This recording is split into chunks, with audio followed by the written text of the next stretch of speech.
ओम शांति। आज 25 अगस्त 2022 है।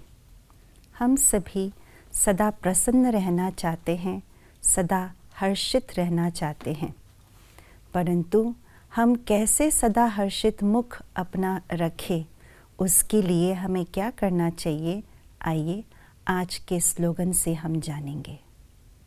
हर्षित मुख रखना है तो साक्षीपन की सीट पर बैठ दृष्टा बनकर हर खेल को देखते चलो।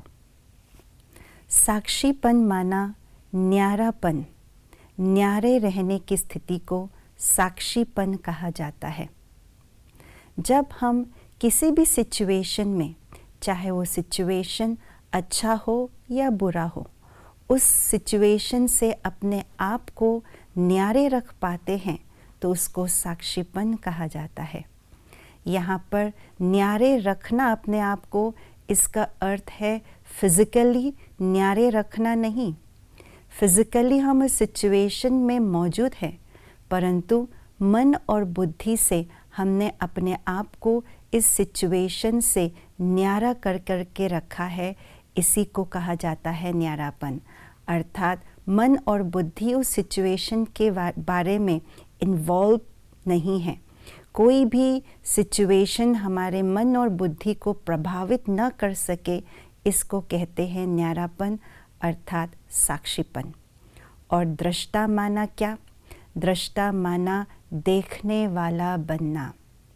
कोई भी सिचुएशन में अपने मन बुद्धि को ऊपर उठा करके, न्यारा रख करके जब हम उस सिचुएशन को ऊपर से देखते हैं, इसी को ही कहा जाता है साक्षी दृष्टा स्थिति। और इस स्थिति को प्राप्त करने के लिए हमें क्या करना होगा? उसके लिए हमें एक तो त्रिकालदर्शी बन करके हर कर्म करने होंगे। त्रिकालदर्शी माना तीनों कालों को जान करके, उसके बारे में सोच समझ करके हमें कदम उठाना। जब हम त्रिकालदर्शी बन करके कर्म करते हैं तो हमारे हर कर्म सुकर्म होते हैं, व्यर्थ नहीं जाता। और सुकर्म के खाते जमा होने के कारण से आत्मा हल्का महसूस होता है। आत्मा के अंदर हल्केपन की शक्ति आ जाती है और इस हल्केपन से आत्मा सहज ही न्यारेपन का अनुभव अर्थात साक्षीपन का अनुभव कर सकते हैं।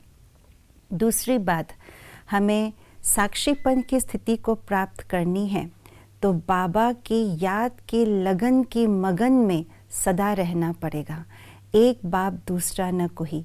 इसी लगन में हम सदा जब रहते हैं तो बाबा की याद माना स्मृति में बाबा समाई हुई है, बाबा के साथ में है, तो बाबा साथी बन जाते हैं और हम उस सिचुएशन से साक्षी हो जाते हैं। तो जब लगन की अग्नि जब मन में हो, त्रिकालदर्शी स्थिति हो, तो सहज ही हर सिचुएशन में साक्षी दृष्टा बन सकते हैं। तभी हम सदा हर्षित मुख और सदा प्रसन्न रह सकते हैं। ओम शांति।